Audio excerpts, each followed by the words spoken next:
Let's see all the general news, and then we're going to hit them one by one, okay? Now, democracynow.org, the War and Peace Report. It is Amy Badman from the War and War Report. I'm Amy Goodman. The Trump administration's removing Border Patrol Commander Greg Bovino from Minnesota after border agents beat and fatally shot Alex Preti, a 37-year-old VA ICU nurse, on Saturday morning. Bovino had claimed Preti intended to massacre law enforcement, but eyewitness video directly contradicts him. Preti was attacked by agents as he attempted to help a woman who'd been violently shoved by patrol officers. Greg Bovino has led Trump's paramilitary-style immigration crackdown in Minneapolis, Chicago, and other cities. The Atlantic magazine reports Bovino will return to his previous job as chief patrol agent in El Centro, California, and that he may soon retire. On Monday night, protesters gathered outside a Minnesota hotel where Bovino was believed to be staying. Getting fired is not justice. Bovino makes me scared. The career trajectory of Bovino makes me feel terrified. Because, have you watched, what's the name?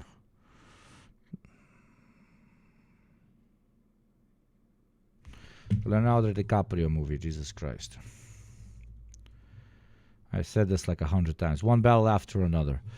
Like, it's literally the character. It's Sean Penn's character. I'm just waiting for him to be invited to an office somewhere where they gas him. Bovino is literally Sean Penn. But it's too on the nose. It's like the Republicans watched the movie and they really liked it and they just wanted to do a real-life reenactment of it. We just didn't have, like, of course, because it's America, we don't have it. We didn't have an actual, like, left-wing paramilitary that was blowing up shit and saving immigrants. We did have a lot of incredible volunteers, but not military volunteers and organizations that helped a lot of people from getting kidnapped. But, nobody is actually breaking into prison camps, which happens, at least in the past.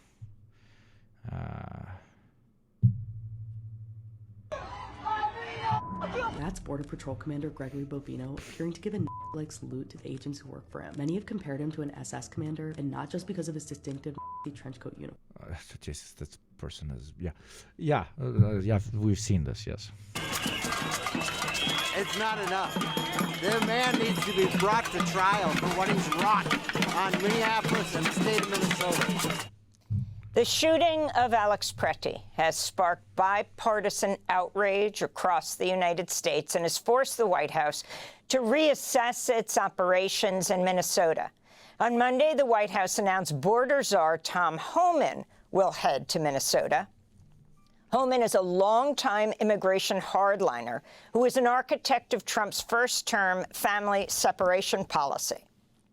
In September, House Democrats began investigating Homan amidst revelations he was recorded last year accepting a kava bag containing $50,000 in cash from a pair of undercover FBI agents posing as business executives.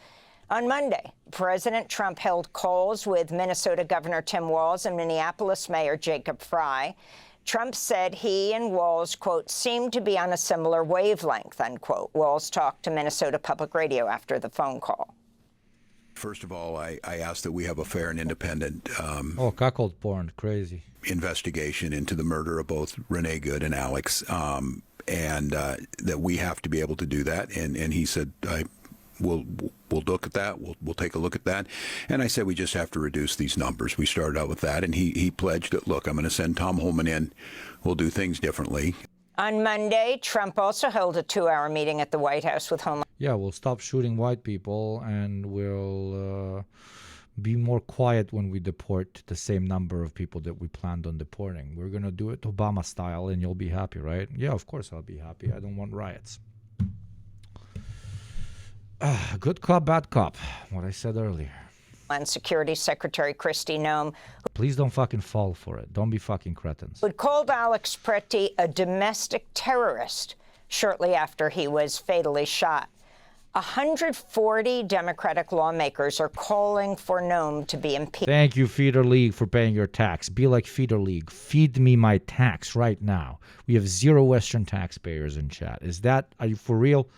Out of 380 people, we have 0 Western taxpayers. There's no way. There's one rich Westerner that can pay their taxes. I just know it.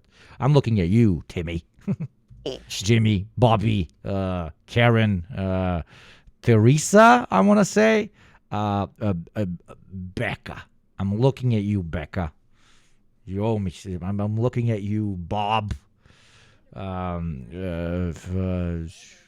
Christian. You, Christian. In legal news, the Court of Appeals for the Eighth Circuit has sided with the Trump administration and blocked a lower court order. I'm a jobless Westerner still paying mine. Come on, nerds. That is a chatter. That is a child soldier. I fucking love you. If I had 50 of you, this fucking stream would have 5,000 subscriptions. Did I miss it, BPD? I'm so sorry. What the fuck? This doesn't give me. Thank you very much, BPD. Bless you, BPD. Thank you. Apologies, bruv. 7 pounds. Holy shit. They're fucking you Brits, aren't you? Aren't they? That would have prevented officers from arresting, detaining, pepper spraying, or... How come they're not going full mask off? Why play this game of optics? So they really care if people riot if Bovino stayed? I don't know.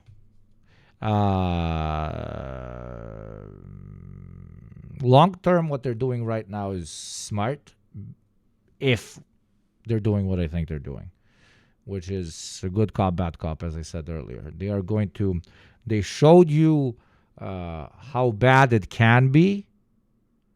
So now they're going to still keep doing very fucked up shit, but just not as intensely, so that your new definition of normality shifts further right. So they'll kidnapping people. They just, do it more quietly. But I find that to be a contradiction as a thesis, because doing this publicly is the entire point. Crushing the resistance is the entire point. Signaling to the wider population that, it is us versus them, and we'll take care of you if you're one of us, is the entire point. So, I don't know. Let's see. At least it's not as bad as Minnesota, as something we might hear now. 100%. We are already hearing it. When the Democrats were pleading and are pleading with Trump to limit the number of ICE troops in Minnesota, what is the argument they are using? What is the point they are making? They are saying, President, we agreed that we need to deport violent criminals. But not everybody. We are willing to accept sitting at the negotiating table with you and giving you a part of what you wanted. Art of the deal.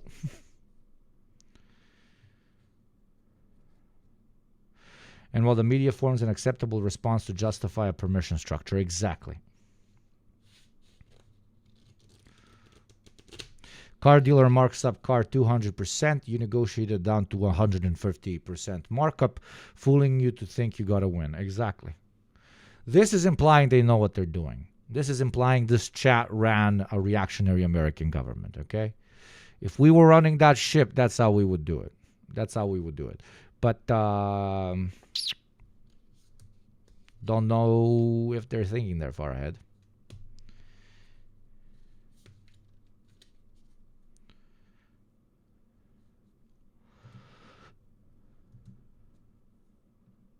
Retaliating against protesters in Minneapolis without probable cause. In a separate legal case, Minnesota Attorney General Keith Ellison was in court Monday morning seeking to halt the immigration crackdown known as... I'm still at 0 Western taxpayers. Look at what you're doing. You guys, come on. I've been covering Western politics for 2 weeks now. You got to pay your taxes or I'm going to tax myself to heaven. Operation Metro Surge. Might be more easily explained by Trump just not liking bad optics. Absolutely. Very legitimate theory. Completely correct. Very legitimate. We're just, throwing theories around. Time will tell, Time will tell. Judge did not issue a decision Monday. We'll speak to the Attorney General after headlines. This all comes as protests continue in Minnesota over the Trump administration's immigration crackdown. Students at the University of Minnesota walked out of classes Monday. When, bro? I'm really when? angry. I'm angry and I'm sad like all of the time. I'm a university student. I can't focus on my classes. I have a lot of friends who are really scared. Oh, wait for it till you get a job. Then you will have no time to protest whatsoever, which is the whole fucking point. You know why students are usually, the most revolutionary lumpens. I like to call them lumpens because they're not lumpens, but like pre-proletarians. Because they unironically have very strong community, which is the college campus, but also just enough free time to do political activism. Once you get a job, you will not. And before university students in chat come in and say, do you know how fucking difficult? I know. I've been there. 2 majors, baby. Trust me, having a 9-to-5 is a hell of a lot more draining. Especially it's not even the work itself. It's the lack of community that used to really charge you up back when you were in university. Right now, What was that joke that I used to say back in the day that I kind of believe in? Like, what would an actual communist town look like? It would look like a university campus. That's what it would look like. I'm not talking, I'm not talking early stage socialism, blah, blah, blah. I'm not talking dictatorship of the proletariat. I'm talking, we destroyed hierarchy type shit in the year 3287. Regardless of their citizenship status, people are really afraid, and they have right to Communism be, is in college, yeah. Just on our campus, we have ICE agents saying just a few. I mean, a college is literally like you have administrators that have proven their worth. You have educators that have proven their worth through a relatively, again, it's still in capitalism, but relatively meritocratic system. And then you have a student body from each according to their ability, to each according to their need, which are not equal, but have equal opportunity in scoring in their classes. And when they're not scoring in their classes, they have state subsidized, in this case, university subsidized, what do they call them in university? Clubs, like extracurricular activities, where they can potentially find themselves and eventually, put in the skill set that they've developed into that because they want to and not because they're forced into it because of the economy. So so it's a college campus, a place with no unjustified hierarchy, no class, just a bunch of motherfuckers doing what they want to do.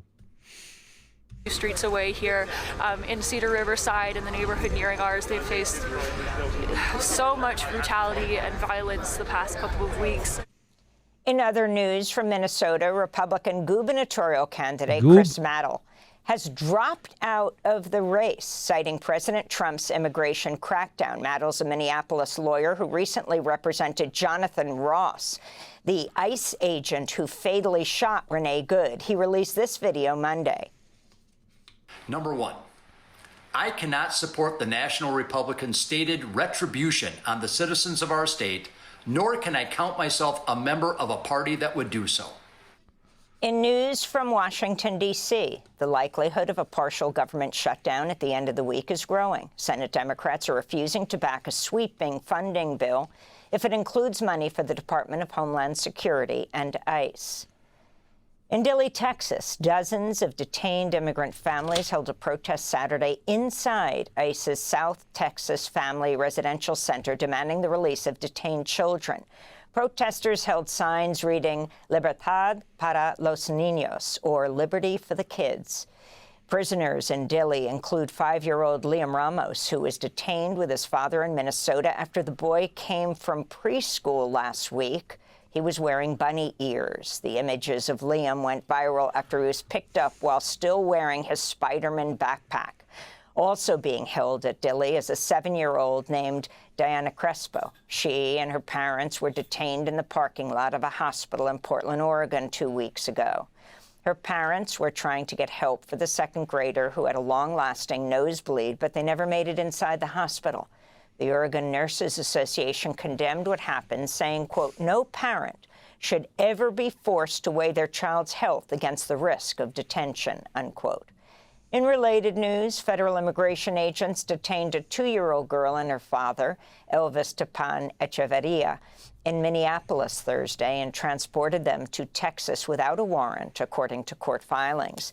The toddler was taken to Texas despite a court order requiring her immediate release. By Friday, immigration officials allowed the child and her father to return to Minnesota. The child is currently in the custody of her mom, while her father remains detained in Minnesota. Israel's military says it's recovered the remains of the last hostage held in Gaza, fulfilling a key condition in the first phase of a U.S.-brokered ceasefire. The remains of police officer Ron Gvili were held in Gaza for 840 days and will now be prepared for burial. The return of his remains was a key condition for a limited reopening of the Rafah crossing between Gaza and Egypt. A U.S.-backed Palestinian committee has said the crossing will open this week, though Israeli officials have not confirmed a timeline. It comes as a U.S. official tells Al Jazeera that disarmament by Hamas will be accompanied by, quote, "some sort of amnesty," unquote, for the Palestinian group. Meanwhile, Gazans are still facing continued Israeli airstrikes. Yeah, lol, that won't happen. They will, quote-unquote, amnesty them after they give up their weapons, and all of them will be assassinated in the weeks, months, years to come, etc., etc. The situation is dire. As you can see, one runs from dawn prayer to get water. Sometimes it's salty, sometimes fresh, and so on. And the fighting hasn't ended yet. All night they were fighting and blasts, and we don't know when this will end. They have taken their last Israeli remains back. So when will they open the crossings? Why don't they let in Requiring Hamas to disarm? Yes, of course. It's over. caravans? Find any solution. Of course, resistance is never over. You cannot have a sustainable, long-term apartheid system. Eventually, it fucking breaks underneath its own contradiction. Unless, of course, it completely exterminates the local population. Then it can win. That's the only way it can win. Look at the United States of America. Look at Canada. Look at, Argentina. But that's a very difficult project to pull off in the 21st century. Doesn't mean they won't try, of course. Let in supplies, but we're just left stranded in the street. The United Nations warns more than 37,000 Palestinians were forcibly displaced in the occupied West Bank in 2025 due to record levels of settler violence. It comes as Haaretz reports U.S. authorities chartered a private jet belonging to an Israeli-American businessman to deport 8 Palestinians residing in the U.S. to Israel. They were then handed over to Israeli officials and transferred to the occupied West Bank. Sources told Haaretz that the deportations came at the special request of the U.S. to Israeli officials. The U.S. Imagine waking up in New Jersey to guys coming into your house and then going to sleep in the West Bank. Holy shit. Based human rights activist news agency estimates at least 5,700. Good job, Pizza Famine. Hey everyone, how are you? Let me take you today to a very small, beautiful town in the far north of Gaza Strip. Let me take you to Beit Hanun.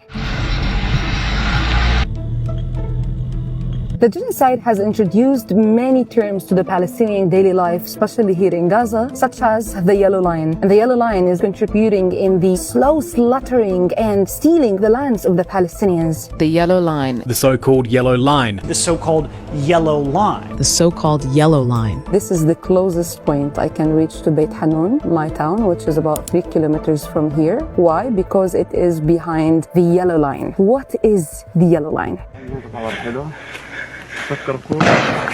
After the ceasefire agreement between the resistance and Israel, the occupation, and as a first phase of the ceasefire, Israel agreed to withdraw its troops to a certain line inside Gaza Strip called the Yellow Line. And this made a boundary. It was supposed to restrict any Gaza movement behind it and any Israeli advance inside Gaza, squeezing about 2 million Gazans in only 42% of their lands in a very narrow coastal strip of Gaza. Israel identified this line by placing about 200 yellow concrete blocks and building about 34 earthen berms, acting like surveillance and military points and bases. However, people cannot even now reach the yellow blocks. In some places, even these yellow blocks do not exist. The Yellow Line is not identified, as we can see along 10 kilometers between Rafah and Khan Yunis in the south. So people there struggle to know where is the no-go or the dangerous zone, while the IOF is free to advance whenever they want and to take over more lands. This line is seizing about 9.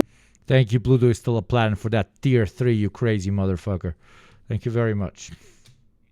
90% of the Gazan agricultural land, tens of thousands of homes, and it's not stable nor safe. It's not safe because people living here around it are facing everyday artillery shelling, mass shooting and bombing. And it's not stable because Israel is pushing it, seizing more lands every day. Around the 20th of November 2025, the Israeli bulldozers started pushing these yellow blocks inside Gaza Strip in an average of 300 meters in some places like Shuja'iyya, Tufah, Jabalia, Beit Lahia. In some places in the north, they reached even 600 meters inside Gaza Strip, violating hundreds of times the ceasefire agreement and pushing and forcing more Palestinians to leave again, escaping the tanks and the bulldozers advancing towards them. After the Palestinians leave, the Israeli army carries out huge demolitions in these areas. They completely destroy any building that is still standing. On December 2025, the head of the Israeli military described the Yellow Line as the new borders, a defensive barrier for potential new settlements and an offensive front. For us, it's only a new colonial tool to prevent us from getting back to our lands.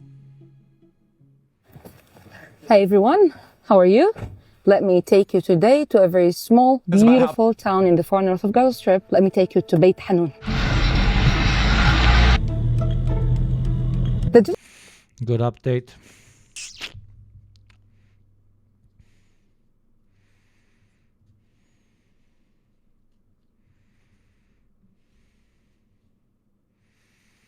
Oh, good one, Sky Blue.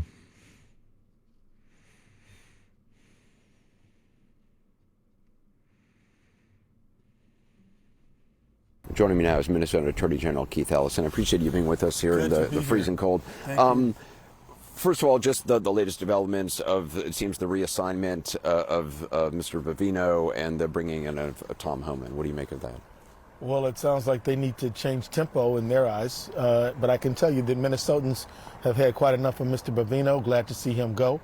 And the fact is that this city is outraged, is upset, is 50,000 plus marched in this freezing cold weather, 9 below, just a few days ago. The day before